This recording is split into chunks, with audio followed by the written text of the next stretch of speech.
Now, White Pine County Daily News with Wyatt Cox. KELY News brought to you by Sahara Motors. Time to get back to the grind after one more trail on the Kawasaki KLX 300R. Check one out today at Sahara Motors, about a mile north of Beeley on US 93. We are expecting fair skies today, a high of 78 degrees. As additional information comes in on the assassination of Charlie Kirk yesterday at Utah Valley University in Orem, we will bring it to you live. Currently 51 degrees here on Georgetown Ranch. Turning to local news, White Pine County deputies responded to a variety of incidents on Monday.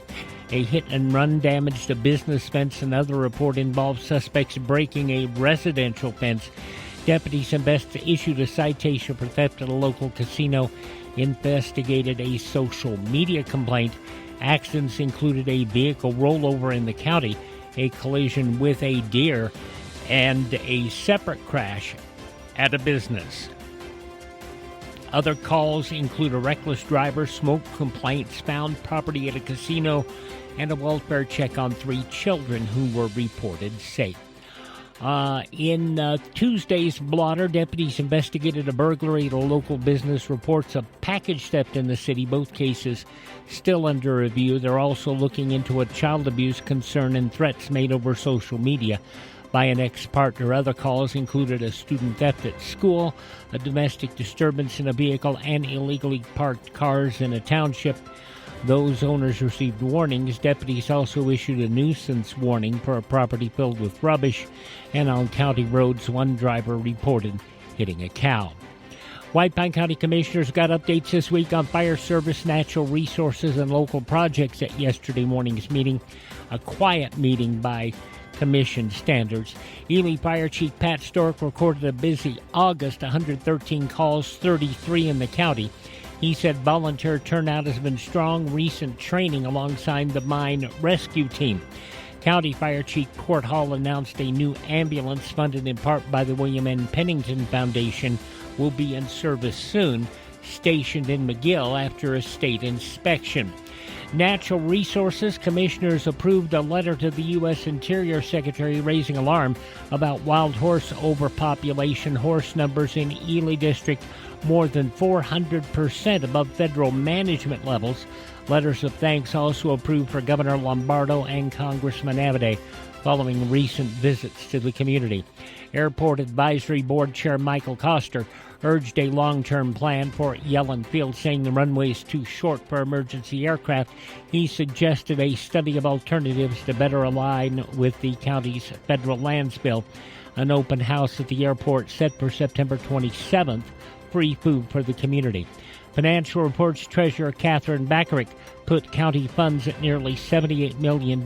Commissioners postponed setting November and December meeting schedules because of holiday conflicts.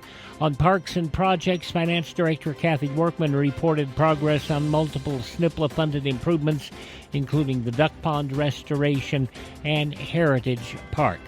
Commission tasked County Clerk Nicole Steffi to advertise 2 vacant audit committee positions to the general public with qualifications of accounting and finance knowledge and not necessarily for public elected officials. Ely City Council meets tonight at 5 at the Ely Volunteer Fire Hall. On the agenda, a public hearing to create a new Historic Preservation Commission, revisions to redevelopment grants, and talks about new flashing deer crossing and truck traffic signs on Murray and Campton Streets. Council will also weigh partnering with the Rural Nevada Development Corporation to manage revolving business loans. That meeting is open to the public, and it will be streamed online. Bobcats football team travels to West Wendover Friday for a 7 o'clock Mountain Time contest. The ladies volleyball team will also be on the road in Las Vegas, taking on GV Christian. In other things going on, the Bobcats soccer team will be in West Wendover for an 11 o'clock Saturday contest, while the Lady Cats soccer team heading to Lovelock for Friday 4 o'clock and Saturday 10 o'clock contest against Pershing County. At 8:16 for Sahara Motors, that's a check of local news. You see lots of commercials on television telling you to drive a little and save a lot. Dealers wanting you to drive to Salt Lake, Elko, Reno, and even Las Vegas. But ask them one question. What happens if there's a problem? Do you have to drive 3, 4, or even 6 hours to get service? Here at Sahara Motors in Ely, we service everything we sell right here in White Pine County. Shop here first, get our best deal, and you get that best deal by telling Shauna that Wyatt sent you by. Then if you want, shop other places. When you account for the drive, you'll find that it pays you to be a part of the Sahara Motors family. Stop by Sahara Motors, just about a mile north of Ely on US 93. Sahara Motors, we are White Pine proud. Tell Shauna Wyatt sent you by.